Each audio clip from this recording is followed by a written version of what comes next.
technical difficulties this morning, and thanks for being here. On behalf of the Environmental Finance Center Network, welcome to another webinar in our Green Infrastructure webinar series.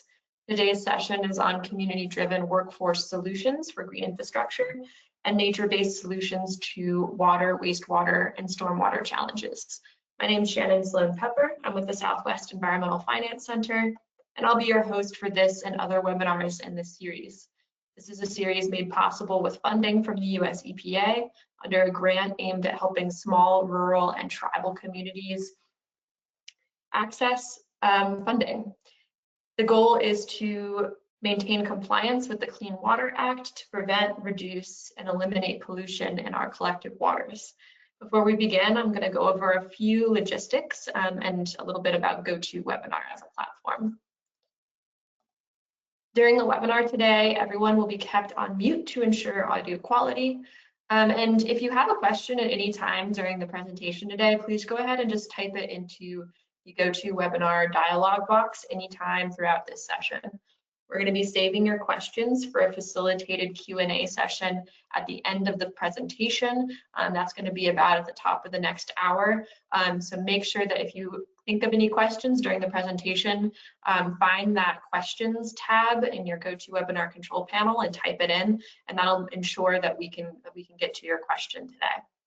After the webinar, you'll receive a follow-up email that includes a link to the webinar recording and other information that you may need. You can also download the slides from today in the handouts tab in your GoToWebinar control panel. So in that control panel, there's a little tab that says handouts. Click on that and you'll find the slides for today.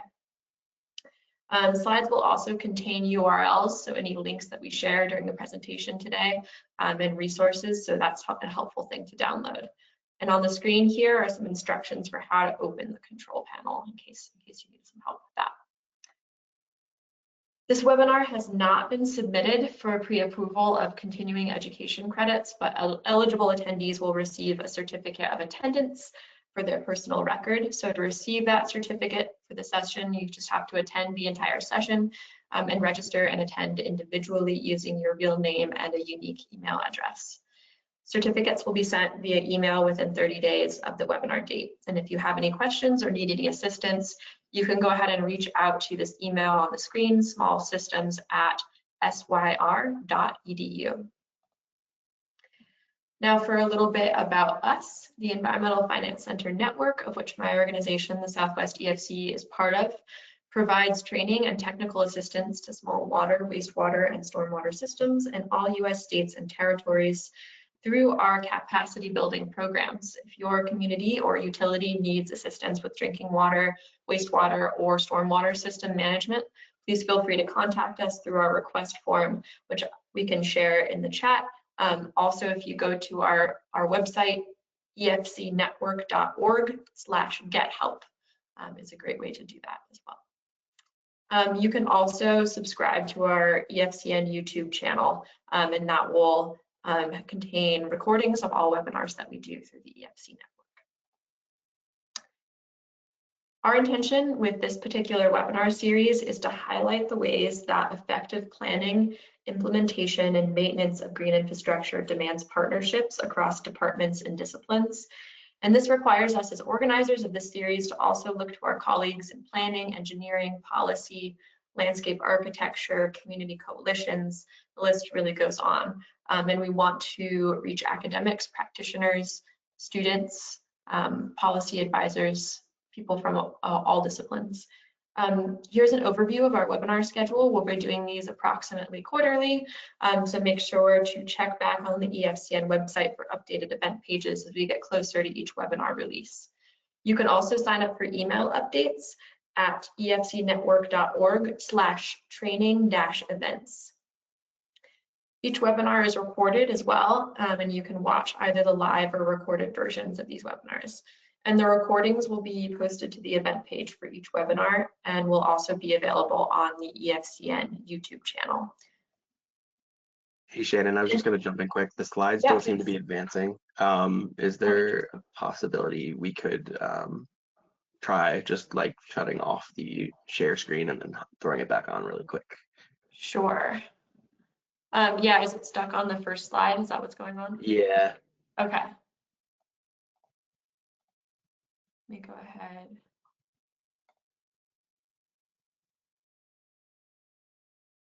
All right. Are you able to see the webinar agenda today? Yeah. Okay, great. All right.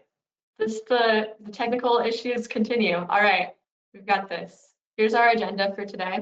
And our goal for this webinar is for all of you attending to gain some familiarity with a community-based approach to green infrastructure workforce challenges. You'll learn how several organizations in collaboration with neighborhood-based groups in New Orleans were able to harness the collective power of community to change the way New Orleans is dealing with stormwater and water quality issues. That's just about all we're going to have time to cover for the next hour or so, but please remember that you can always take down our contact info at the end of the webinar and follow up with me, and I can put you in contact with our speakers if you want to talk more about anything that we cover today. So I would like to introduce our guest presenters for today. Again, I'm Shannon Pepper. I'm a water utility trainer and specialist with the Southwest Environmental Finance Center. We're a nonprofit research and service organization dedicated to water, wastewater, and stormwater systems. And we are housed at the University of New Mexico here in Albuquerque. Dr. Angela Chalk is a fourth-generation resident of New Orleans' 7th Ward and the founder and executive director of Healthy Community Services, which is a nonprofit focused on public health issues in the community. She's a former president of the Louisiana Public Health Association and has served on the American Public Health Association Center for Climate, Health, and Equity Steering Committee. Her work emphasizes community science, the urban heat island effect, and its impact on African American communities, aiming to address urban flooding, food insecurity, and climate resilience. Chalk serves on several advisory boards, including the Coalition to Restore Coastal Louisiana and the American Geophysical Union Thriving Earth Exchange. She is a nationally certified community engagement facilitator by the National Association of Climate Resilience Planners. Chalk holds a BA of Mass Communications with a minor in Public Health from Dillard University, an MS in Healthcare Management from the University of New Orleans, and a Doctor of Health Administration from Virginia University of Lynchburg. She's a member of Delta Sigma Theta sorority, and under her leadership, Healthy Community Services received the 2022 Outstanding Nonprofit Award from the U.S. Water Alliance. Jeff Supak is the Executive Director of WaterWise Gulf South, a collective of community organizations in New Orleans with the goal of preventing flood losses in their neighborhoods through green infrastructure. And then my colleague at Syracuse Environmental Finance Center, Owen Bulk, is behind the scenes. You heard him just now running the chat and the polls, and is also helping field questions and troubleshoot today.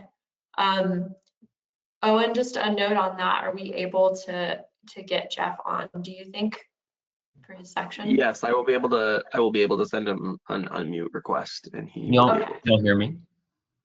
Yeah, perfect. Yes. Perfect. Okay, I'll go back on mute and I'll see y'all soon. Thank you. All right, awesome. Great.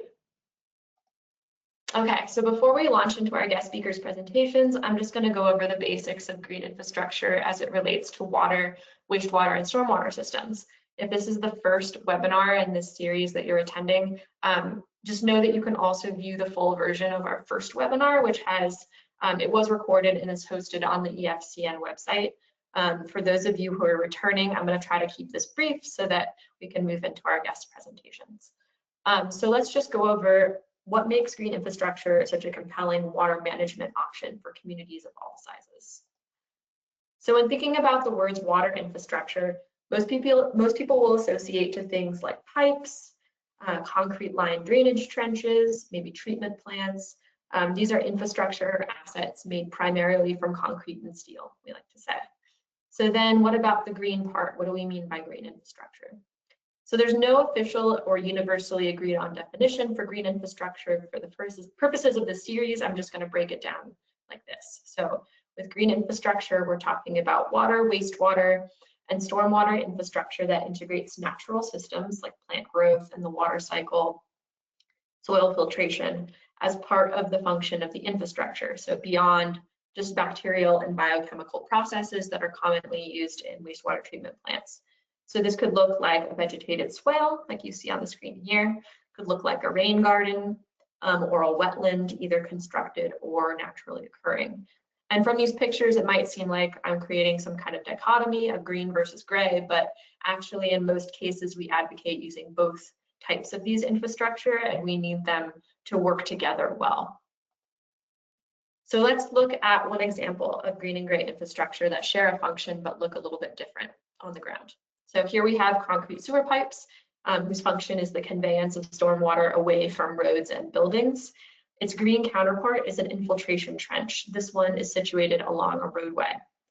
Added or co-benefits of the infiltration trench could include filtration of the water through the soil, allowing plants and fungi in the trench to break down pollutants associated with the adjacent parking lot or road.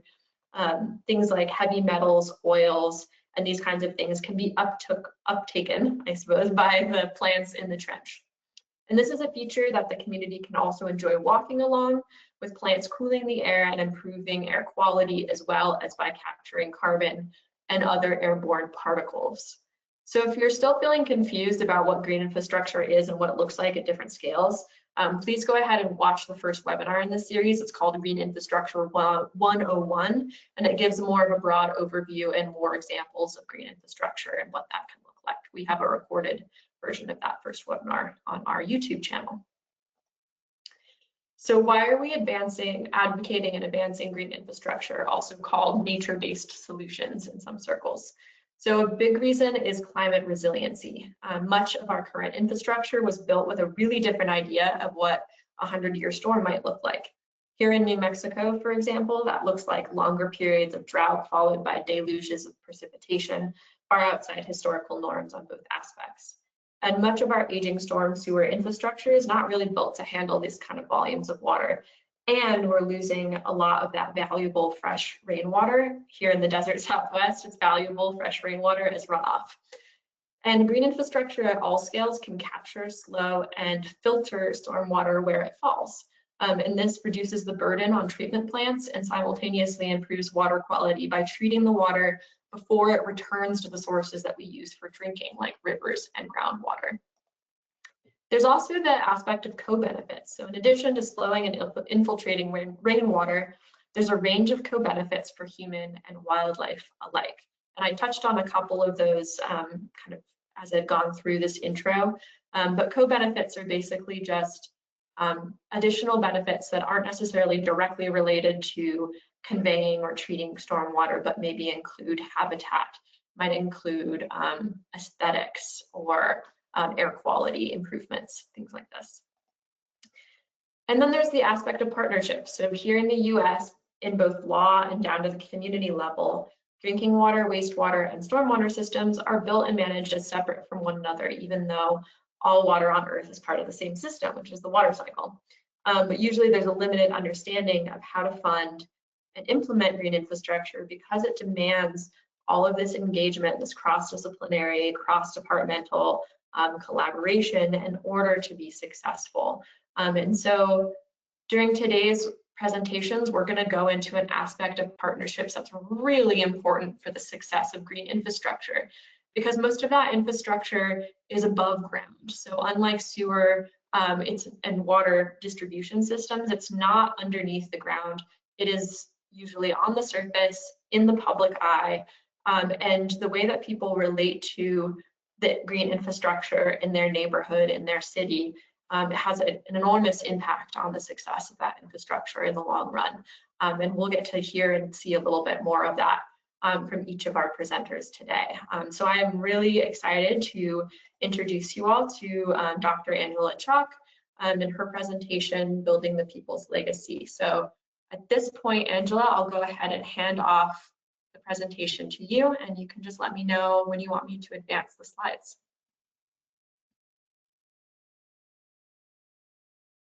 Thank you so very much. I appreciate the introduction. Let's get started with understanding building the people's legacy and what does that mean. Next slide.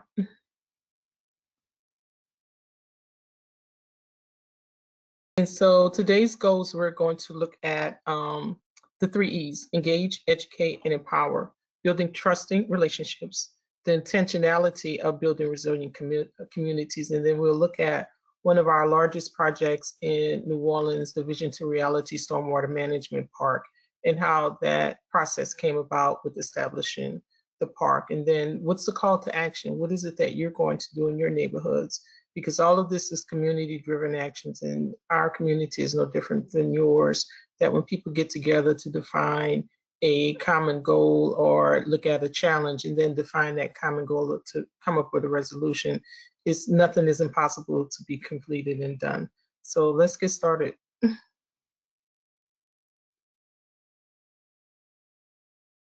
And so we, in our community, which is the 7th Ward located in New Orleans, Louisiana, we reside heavily on residents' needs, expertise, and cultural and social norms are primary to our success in doing whatever green infrastructure projects we have. And so at the center, it's always the community, and there's a network of Waterwise Gulf South neighborhood champions who have been trained and educated around stormwater management and all of the ancillary jobs that come along with that.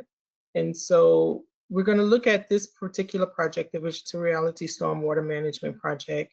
And we have with us in this dynamic Healthy Community Services, which is the lead organization, and then the collective of Waterwise Gulf South, which is a collective of 6 communities where we share resources and funding, so we're not competing against each other for the limited resources and funding that's available.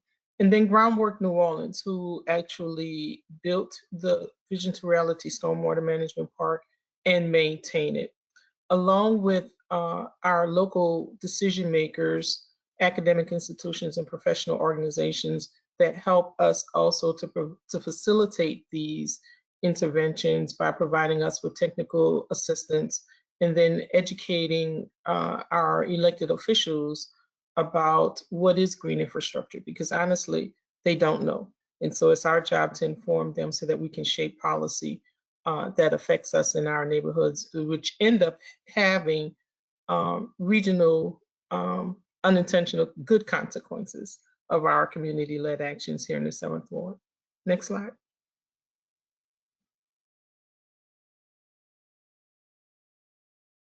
And so let's start with engage. So in engaging with residents, you have to have meaningful workshops, professional development trainings for us to understand the challenges and define what those challenges are for our particular neighborhood.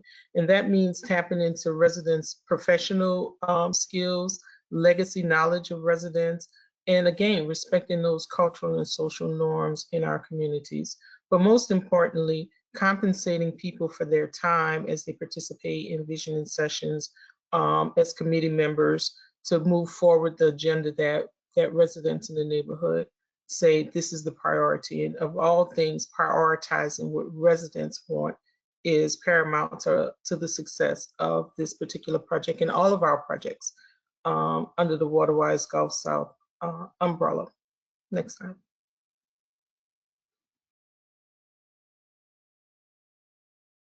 And so educating means actually hands-on. And so we take that to the streets, literally. And that means working with getting technical assistance from professionals like engineers, architects, municipal operators, so that we can understand, one, our watershed, how the water flows in a particular neighborhood.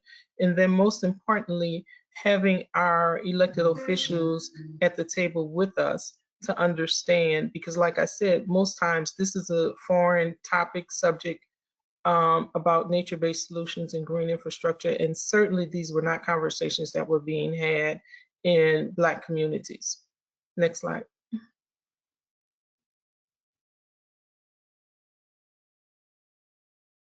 And so we meet people where they are, relying heavily on the community engagement, the spectrum of community engagement and ownership.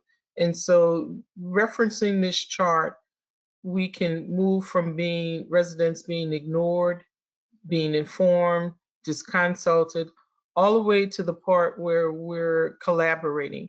And this is going to flow back and forth. So at no time will this will move from one to the other and get to the end of the spectrum. So this moves back and forth because sometimes there are decisions administratively that need to be made that we can't consult with residents on it. But the main topics and the main goals are driven by residents. And through that, we're able to build trust with residents because their vision is coming to reality. Next slide.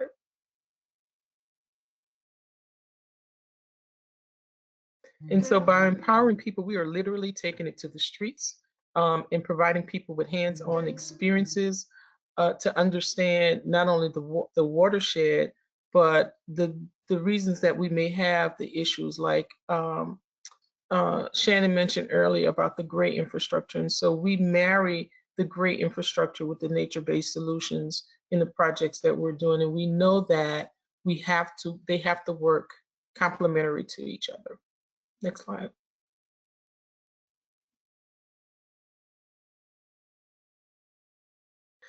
Empowering residents, we've taken cultural exchanges where we actually traveled to Amsterdam. There was a delegation of 26 of us through funding from the National Academy of Sciences. We were able to go to Amsterdam to understand how they manage water.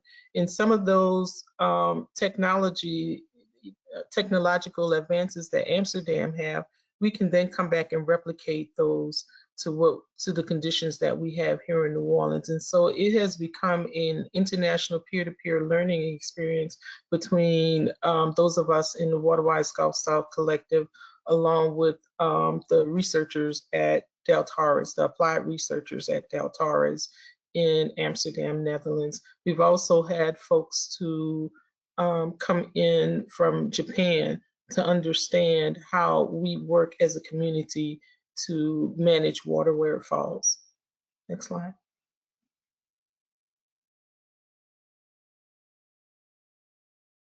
And so again, building those trusting relationships is going to be key to any successful implementation of a project. So you have to have planned and documented roles, responsibilities, and timelines. Again, compensating people for their value and expertise. And most importantly, having an exit strategy. Because if things go bad, you need to know what's our next steps so that an intervention just won't linger or it doesn't come to fruition.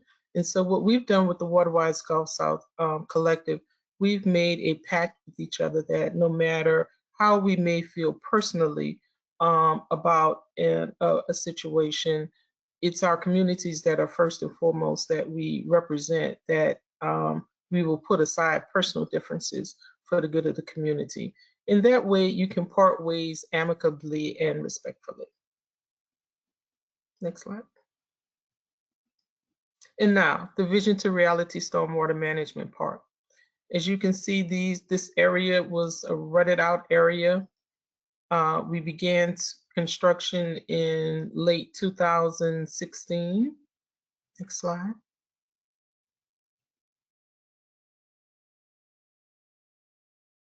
It has a stormwater capacity of 35,000 gallons of stormwater per rain event.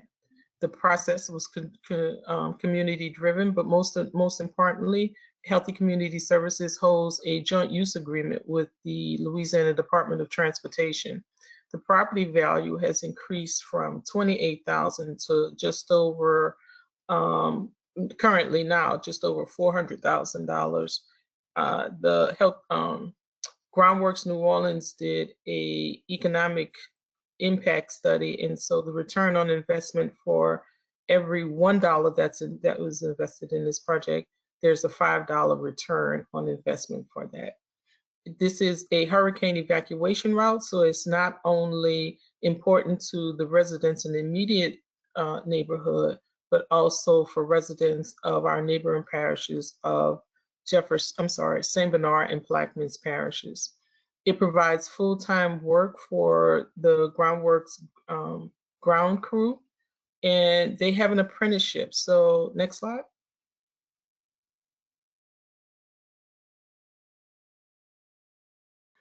So phase 2 is just concluded. And with the work from the guys who built the phase 1 of the project, they've continued on this project. So phase 2 now houses a mini solar grid, which actually powers the park. There's a weather station so that we can determine the amount of precipitation in that area, as well as what's the heat indices so that we can issue real-time heat alerts. There's a solar powered resilience hub so that if power goes out throughout the neighborhood, residents are able to come there and charge their electronic devices. And then the average salary is between $20 to $25 hourly. But most importantly, we don't have that turnover in guys cycling in and out. Their apprenticeships last 2 to 8 years, so that they not only gain the experience, they have longevity in employment, as well as increasing their professional development skills. So currently, the men who work on this project, they're also internationally recognized master solar gridsmen. The annual maintenance cost of this project is split between Health and Community Services and Groundworks New Orleans. So it's roughly $4,000. So we share that cost.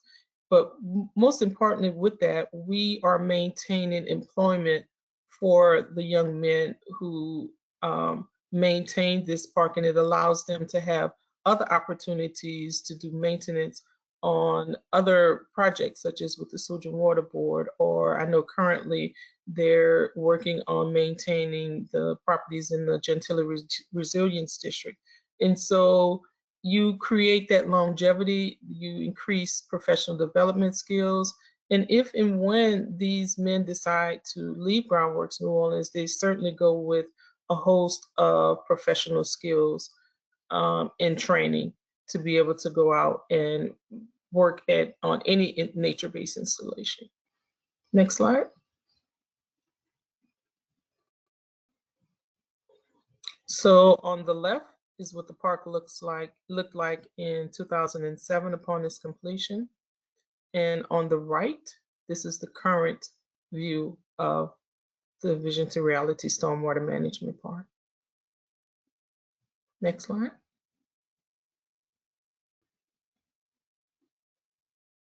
And so this whole process came together through a community participatory learning process. And that's how we're able to develop sustainable nature-based interventions, from understanding how our water is pumped out of the city, to managing those nature-based solutions, to manage water where it falls, to alleviate some of the pressure off of our pumping systems.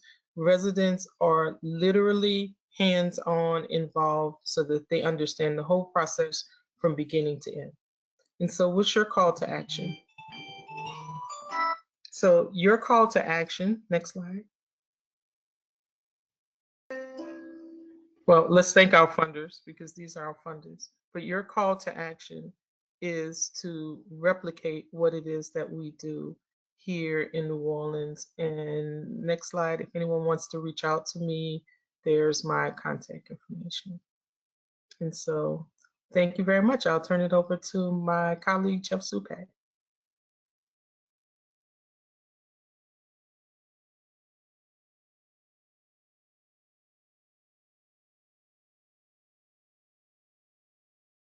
Everyone. Just making sure y'all can hear me fine. Yeah, we can hear you, Jeff. Thanks. Perfect, thank you. Sorry I can't come off camera.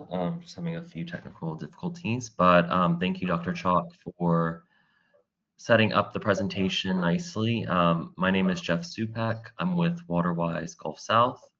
I'm an executive director and the co-founder of WaterWise. And essentially, we are working to advance green infrastructure here in New Orleans. We work with Dr. Angela Chalk as one of our 6 community organization partners here in the city of New Orleans. Next slide, please. So as I mentioned, we work with 6 different community organizations, Healthy Community Services in the 7th Ward being one of those.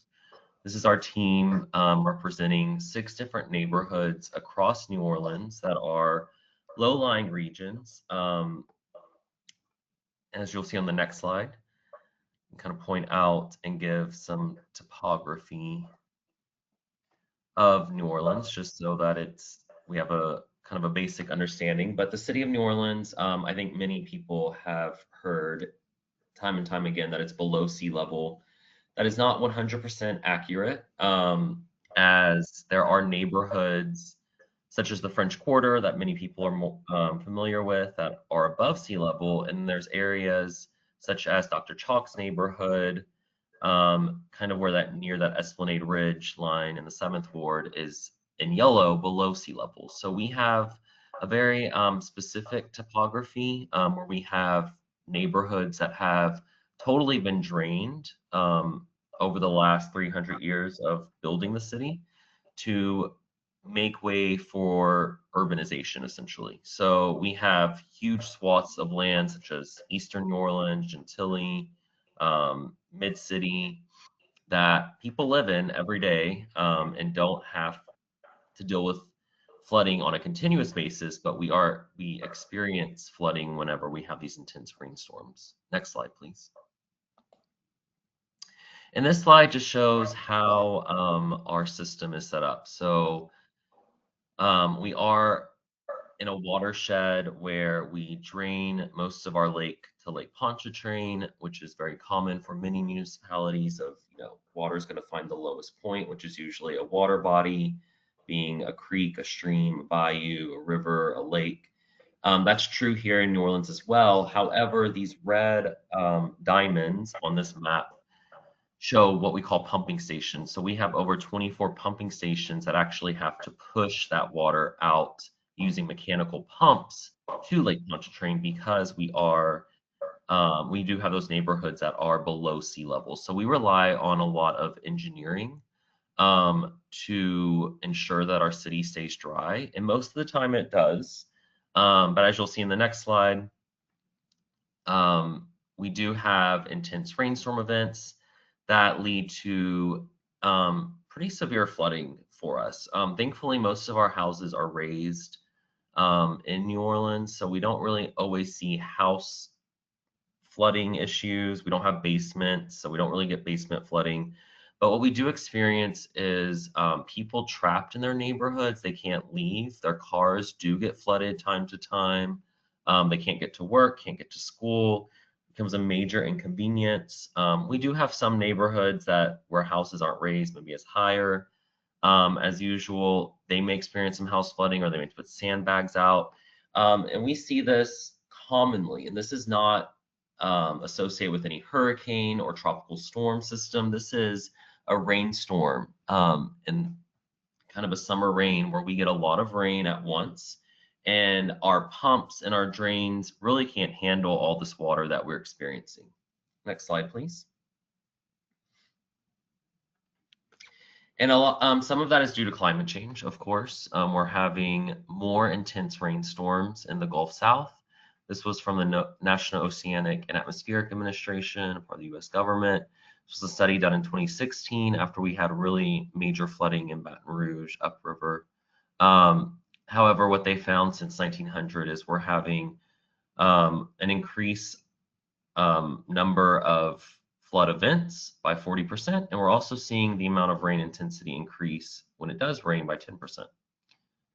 And what's I think also interesting in this area is we have not seen our average annual precipitation, which is a whopping 64 inches of rain per year, go up that much since 1900. And so what that's saying is we're getting these really intense, kind of Shannon, what you spoke about earlier in New Mexico, like we're getting those intense downbursts of rain followed by really dry periods as well here in the Gulf South.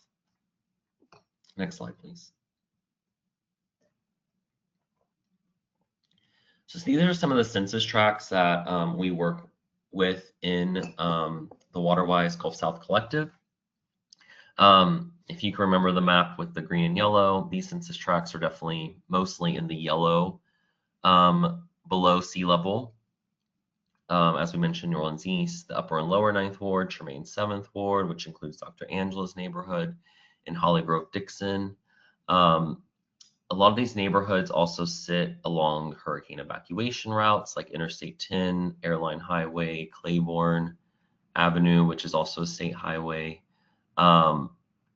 and experience a lot of flooding, essentially. When it's raining, these neighborhoods can see repetitive flooding that affects their livelihood. And some of it looks very different. For instance, New Orleans East, here on the map on the top right side, is actually a newer neighborhood, considerably in New Orleans, and they have more green space. It's more suburban kind of environment, where there's more of a sponge for the water to soak up. And so flooding is not necessarily so bad on people's streets, but more in their backyards. We're seeing a lot of sinkage happening in New Orleans East due to the amount of pumping of water that we push out to keep our city dry. But then the inner city, kind of the upper lower Ninth Ward, Treme, 7th Ward, Holly Grove, we have more dense neighborhoods, not enough green space, a lot of impervious surfaces, which really lead to a lot of flooding issues. We also have a very antiquated drainage system. New Orleans will be celebrating its 300+ year anniversary soon. And just like many municipalities in the nation, our drainage system has been under-maintained and also leads to a lot of flooding that we're experiencing as well. Next slide, please. And so we use green infrastructure as one tool to help with this flooding issue that we experience. We do not think it's the tool that's going to solve everything. Just to be clear, our motto is that gray infrastructure should work well for the residents, and green infrastructure should be an added layer of protection and to provide other benefits beyond just flooding. We're talking about beautification, urban heat, which we experience really significantly in New Orleans, being that we've lost over 100,000 trees from Hurricane Katrina alone. But we really do need to rely on green infrastructure to help add that protective layer of resilience by mimicking natural systems to manage stormwater. This was our first green infrastructure tour that we took residents on back in 2016, I believe. Dr. Chalk was actually on this tour as one of our original WaterWise neighborhood champions. And it rained the day before, so we got to see some of these installations that the city had installed in action. So this is actually outside of a library that was built and retrofitted after Hurricane Katrina to have a bioswale where it captures all that water from the roof. So the water is going to enter into that bioswale, and then it's going to slowly be released back into the drainage system within 24 hours or so. Next slide, please. And so what WaterWise, or how we work, is really about working with community-based organizations like Dr. Chalk's organization. A community-based organization is anyone that's an organization that's working in its community. Usually its board members have representation on their board from their community as well. And the reason why we really wanted to work with community-based organizations is because they have a lot of knowledge of their community. They have connections to their residents who have a lot of knowledge about flooding, about how the drainage system has not been working for their neighborhoods, and what improvements the community wants to see, not the improvements that WaterWise or the government wants to see. So we really wanted to ensure that community-based organizations are part of this process, and not just a part of the process, but actually leading the process.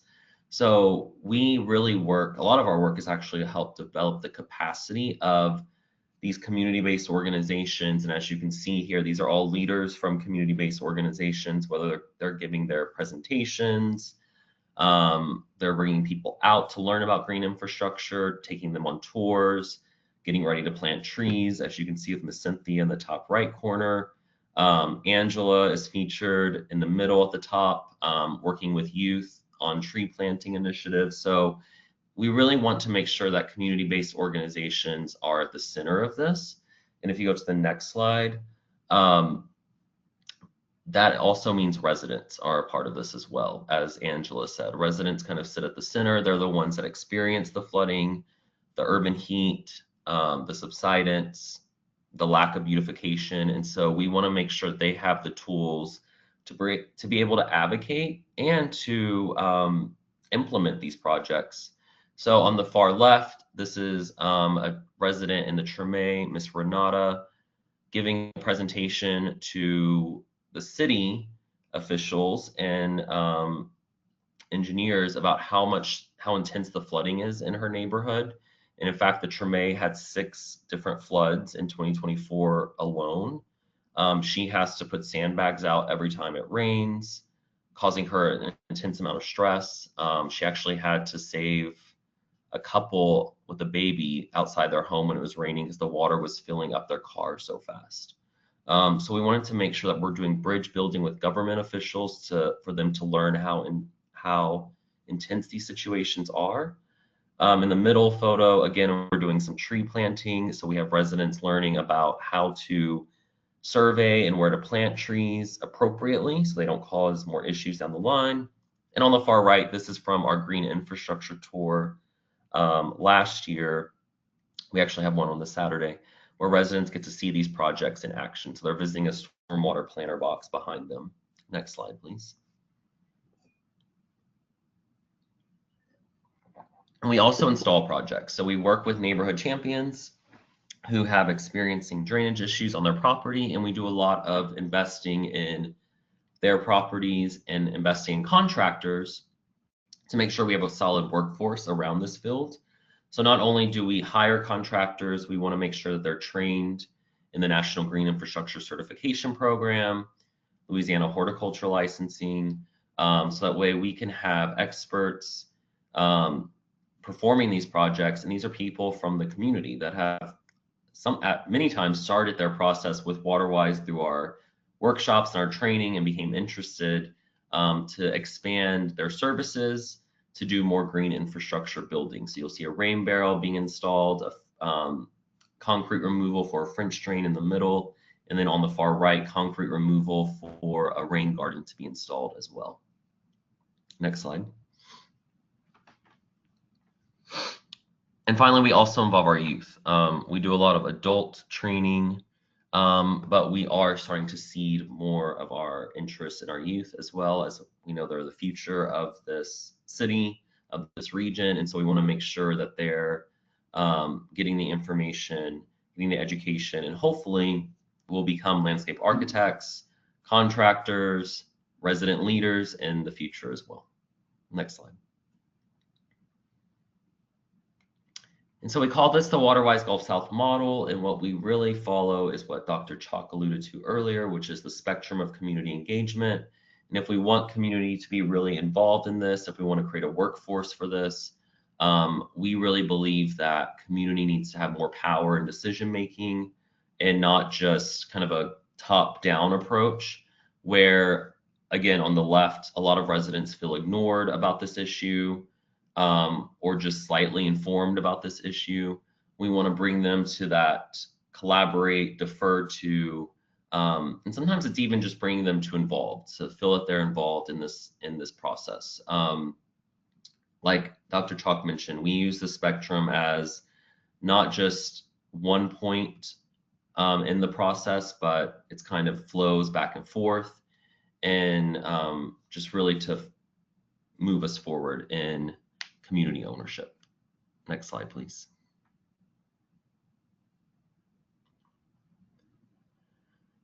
So just to kind of take you through the community engagement spectrum of how we work through it, a lot of time that we spend is on informing residents. So we do a lot of tabling, a lot of workshops.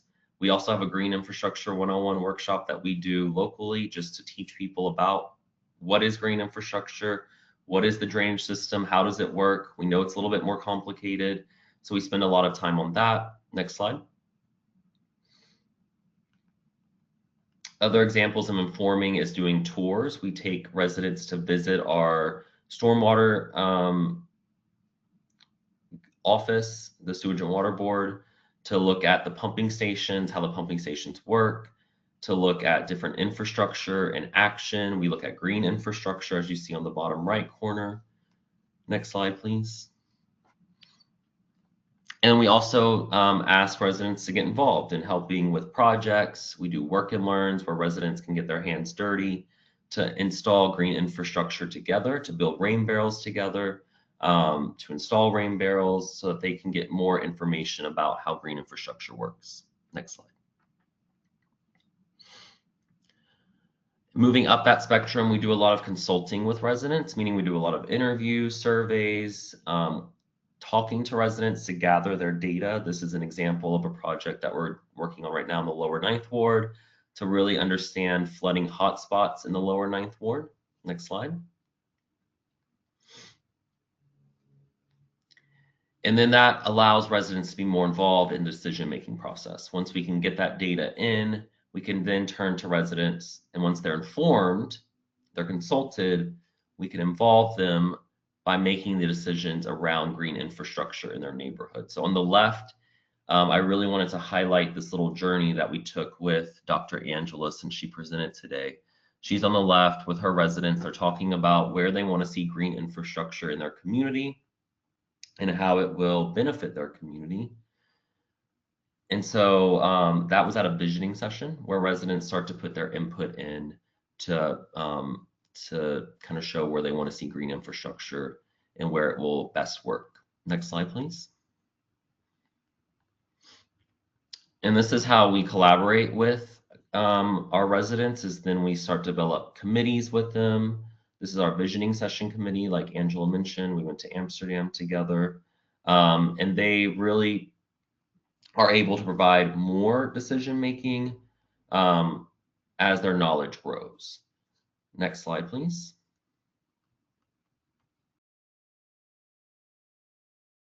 And then our final goal is how we defer to the community. And this was kind of an example of what Angela was talking about the stormwater, the Vision to Reality project. It came out of a visioning session, like the one I just mentioned, where she was at with residents talking about a location. We codified that into a lookbook. So we took all of residents' input, we put it into a lookbook for the 7th Ward. You'll see at the bottom of that map, those little 2 yellow squares at the bottom near Claiborne. That was actually where residents said they wanted a project done. If you look at number A or letter A, that's the North Claiborne Avenue Detention Basin. So this was done first. And then we took that information, we voted on a site, and then we actually installed the project, which you saw earlier that Angela was talking about, which was the Vision to Reality project. So it all came from this whole process that we laid out with getting the residents to consult, involve, or actually starting from inform, consult, involve, collaborate, and defer to. Next slide.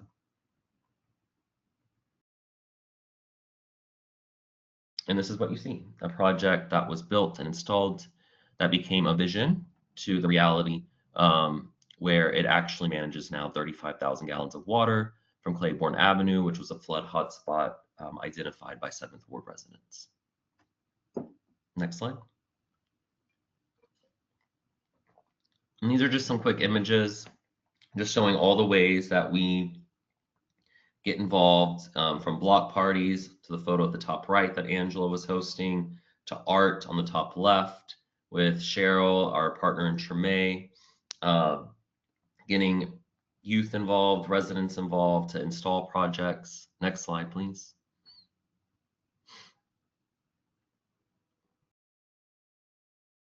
Tours, mapping, and then sometimes just having fun, bring community together to do art together, to dance together, fit in our culture, really bring it to the streets like Dr. Angela mentioned. Next slide. And as of today, we've been able to install, this is actually outdated, but this was from 2023.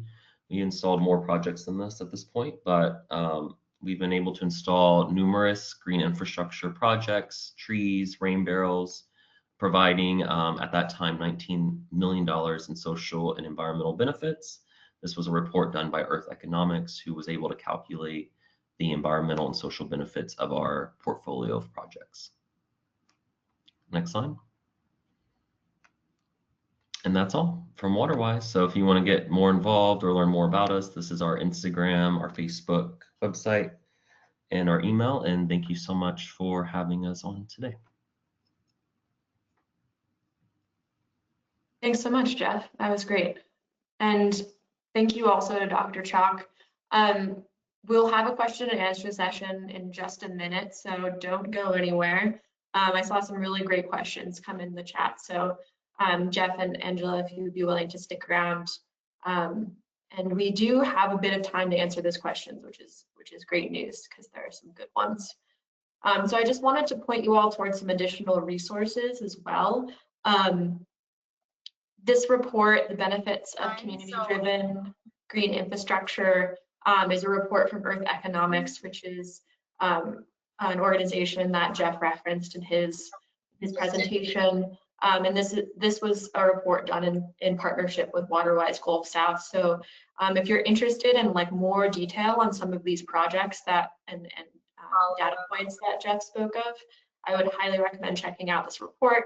The link's on the screen here. And again, if you want to get that link, you can download the slides in the handouts tab. I also wanted to point you toward the GSI Operations and Maintenance Manual and Video Series.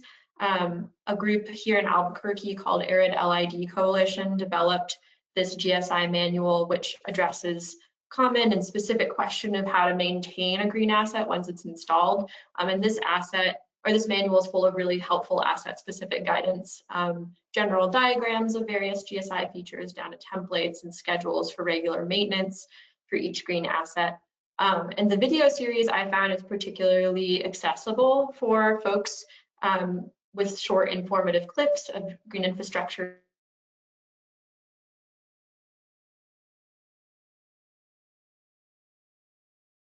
maintenance in the field.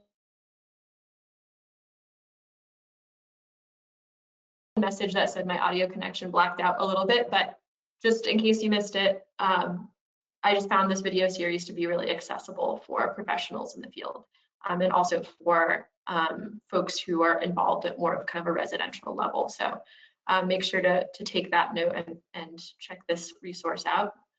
And then I also wanted to point you toward the Integrated Asset Management Framework and Green Asset Resource Database. This is a tool that my organization, the Southwest EFC, developed for blending traditional gray asset management with green asset management. And it's a big part of what we teach and practice at the Southwest EFC. And it addresses the question of what happens to a green asset once it's installed and how to plan for green assets alongside gray assets in a system. So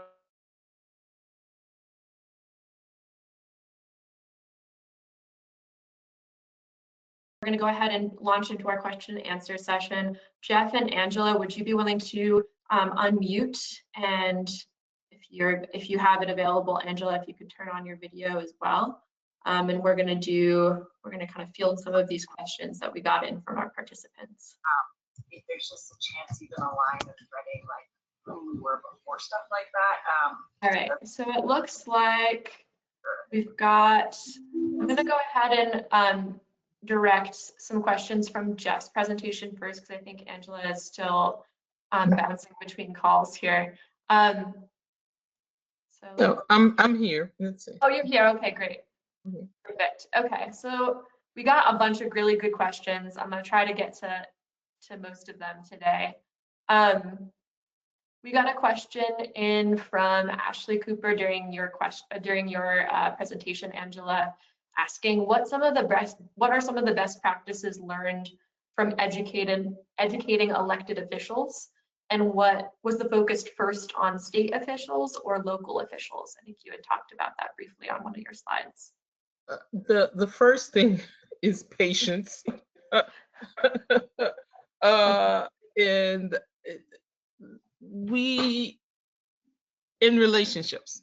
So how we were able to get permitted for that project was through relationships. And I had already had a relationship with our then State Chief Resilience Officer, Charles Sutcliffe, and Senator Duplessis, who is the representative for that area. And as we were taking one of those on-site visits, our colleague with the New Orleans Austin Fellbaum with the Office of Resilience, just in conversation, mentioned that, hey, this is a hurricane evacuation route. And so we were being slow dragged by the Department of Transportation to get the permitting. And since when he said that it was a state hurricane evacuation route, the light bulb went off that we could contact state officials to get this ball moving. And so I contacted the chief resilience officer at the time and our state senator, and I explained to them the project. So you have to lay it out for them. You can't assume that someone knows what green infrastructure is. And I laid it out in terms that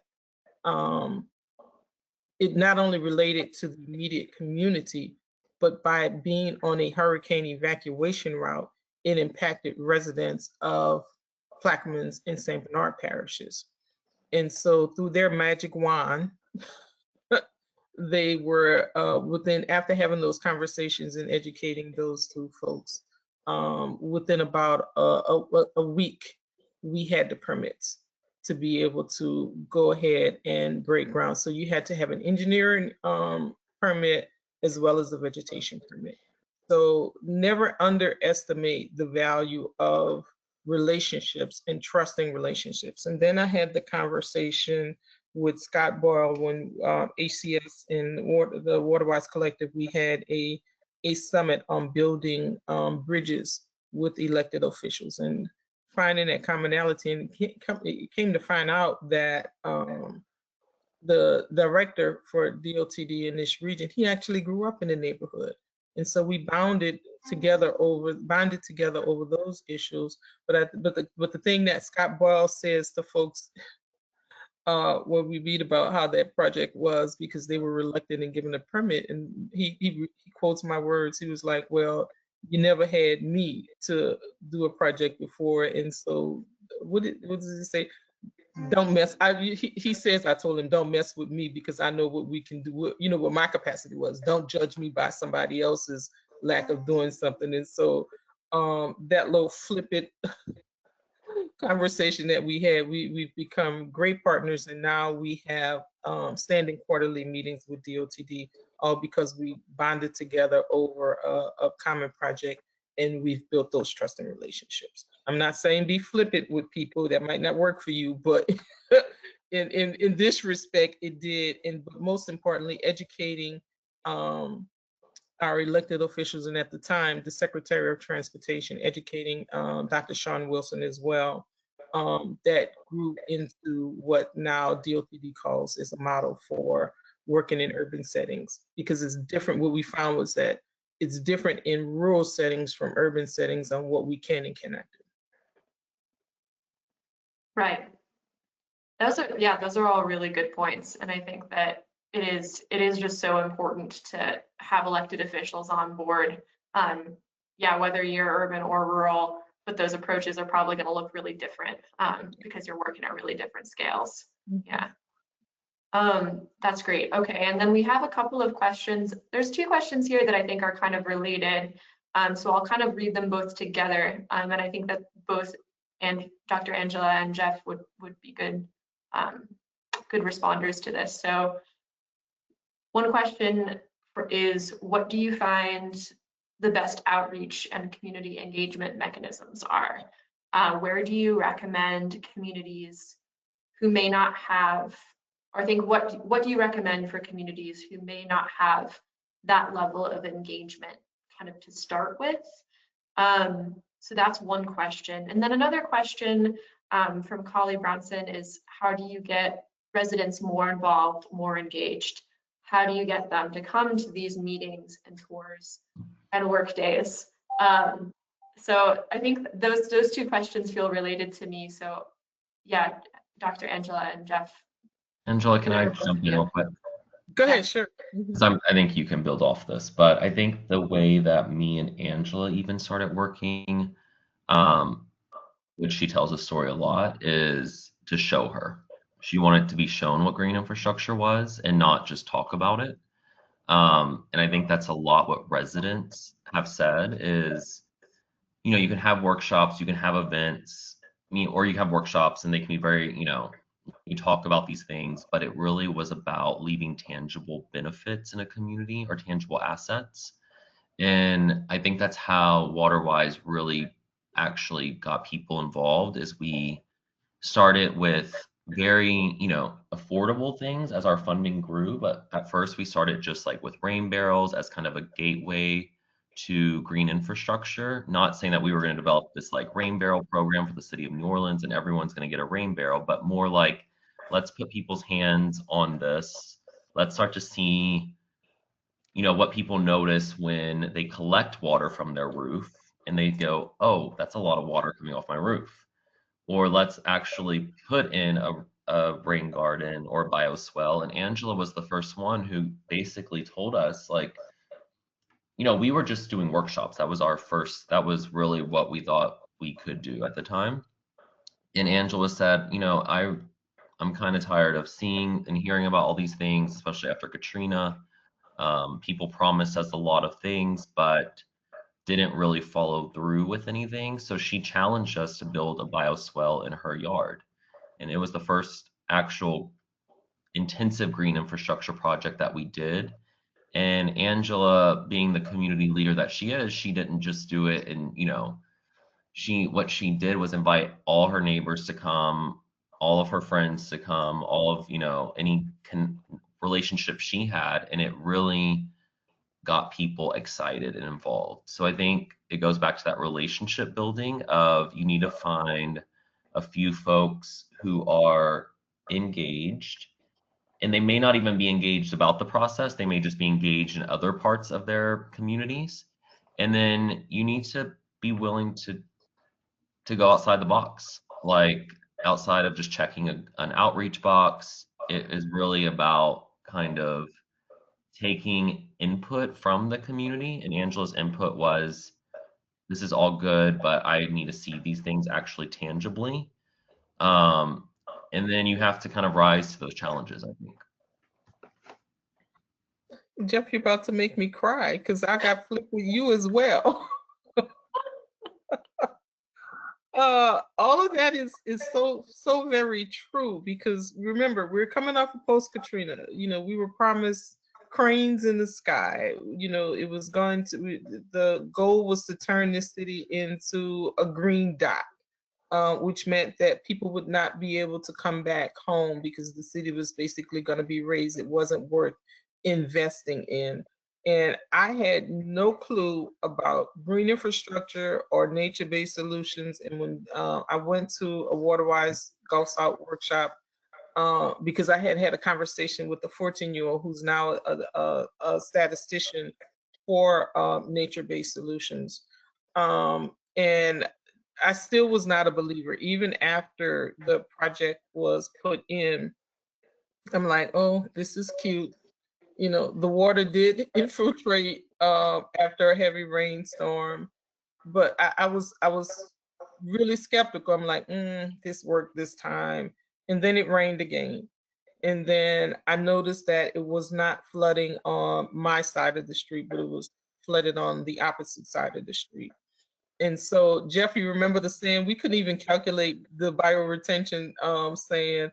And so that drew a lot of attention with neighbors. And who knew that my neighbors were so competitive? And I knew they were nosy, but who knew they were so competitive that when we started with this project and we saw what was happening and how the infiltration of the bioswale allowed for less flooding, and you could visibly see it where there was less flooding on one side of the street versus the other side of the street. And so again, showing people, and like Jeff says, leaving tangible assets in communities is what get folks involved. And so it became a network. We have families that have interventions. We have neighbors. Every neighbor on my block, regardless of home ownership or renter, has some type of intervention in managing water on this block. And now we have another intervention that's called the 7th Ward Oasis that's managing an additional, I think, 6,000. So we're right at 10,000 gallons on this block alone, because you happen to live on the block with me.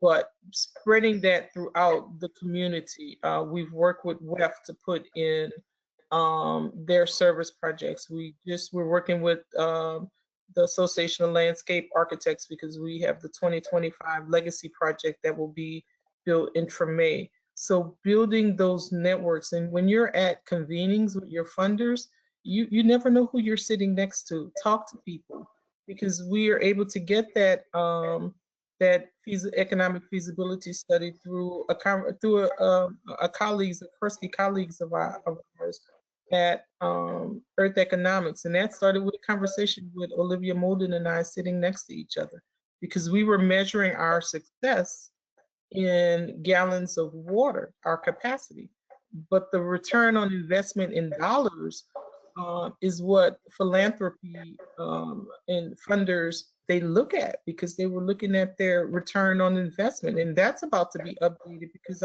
we have more projects that came online because we're expanding into other communities. Did I miss anything, Jeff? Oh, and it also helps, the other part of the question, how do we get people at meetings? You have to know when people are available. So we could never have a meeting on a Saturday morning because folks are taking their kids to religious classes. You can't have it on a Wednesday because people are going to choir rehearsal. And so we find that we balance that time of knowing when people are most available and providing food, because we don't know where people are coming from when you're asking them to come sit in a meeting. So we provide food, and if you're a member of a committee, you get a stipend. And so people become invested in the actions for their communities. I can't go to another community to tell them what they need. Certainly no one is going to come to my community and tell me what I need. So you have to listen to people and adapt to their cultural and social norms. I missed anything, Jeff? You doing great. Thank you both. Yeah, there's so many good points in there. And yeah, thank you for that.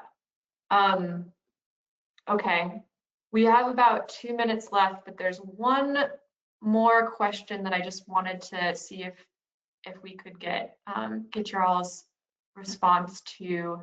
And this is, I don't know if this is a 2-minute question, but just wanted to field it. Daniela Sancho asked if you have any advice on how to start an organization like this she says, our local communities. I live in an area that also will suffer from a lot of rainfall. So do you have any advice for folks who are maybe residents or maybe community organizers who want to get something like this going in their own living place? If you're thinking about it, you've already started. Mm-hmm. So you need to bring in someone else. Whoever it is, it could be it never underestimate the power of young people. That's what I want to say to you.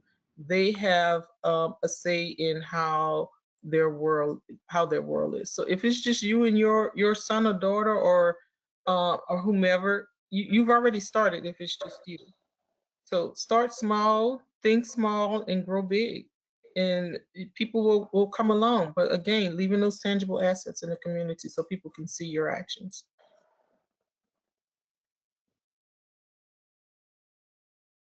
Yeah, and I just would say, WaterWise was all very organic.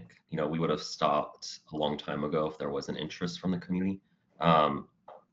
Flooding was so persistent here and so constant and causes so many issues that, I think that's another reason why people do get engaged here, because it's such a prevalent issue. So I think that'll be different for each community, but I think the other point I would say is just like to keep moving forward. I think times are really hard right now in a lot of different ways, but celebrate small wins and start developing and organizing. I think organizing is the main thing of WaterWise, and we're trying to build a movement for this. So it starts with just a few people that are really passionate about it, and if the need is there, the people will come. And rely heavily on that community engagement spectrum so that you take ownership of your community and you don't let folks fly in and fly out and don't leave you with something tangible for your community. Because your expertise in your neighborhood is extremely, extremely valuable. Don't underestimate that. That's a really good point and a good note to end this Q&A on, I think.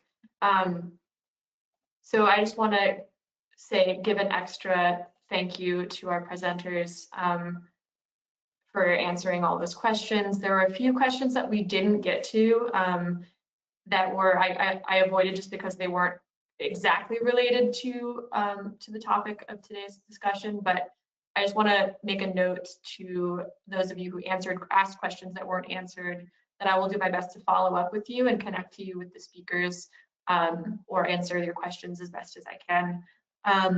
This is just an overview of our webinar schedule here. We have a few more coming up in this series. Today we're on number 7, the workforce, but we have the remaining three webinars in this series. Each of our webinars is recorded, so you can also watch these past webinars, and they'll be posted to the event page for each of the webinars in the series on the Environmental Finance Center Network website. And then this is just a slide to remind you all attending to please complete the survey when the webinar ends so that you can let us know your thoughts on today's session. Because this is a series, we're aiming to improve every time, and your feedback is really essential to that goal. So please do fill out the survey. Big, huge thank you to Jeff Supak and Dr. Angela Chalk for sharing your expertise with us today. Really appreciate your involvement. Following this webinar, all of you as attendees will receive an email with the slides from today and also a link to the recording. And then if you want to get in touch about this or any other webinars in the series, you can reach out to me at the email on the screen, spepper@unm.edu.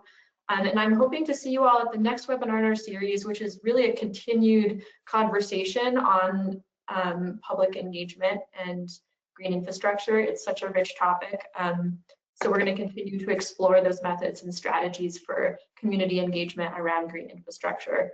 We're going to be focusing on garnering public feedback and support for green infrastructure projects at multiple scales. And we have speakers coming in from Texas and Arizona doing community-based work around green infrastructure. So that's coming up on January 22nd. Make sure you don't miss it. And thanks to everyone attending. Thanks again to our speakers. And everyone, please take care. Bye. Thank All right, you. thanks. Thank you. Bye-bye. Bye.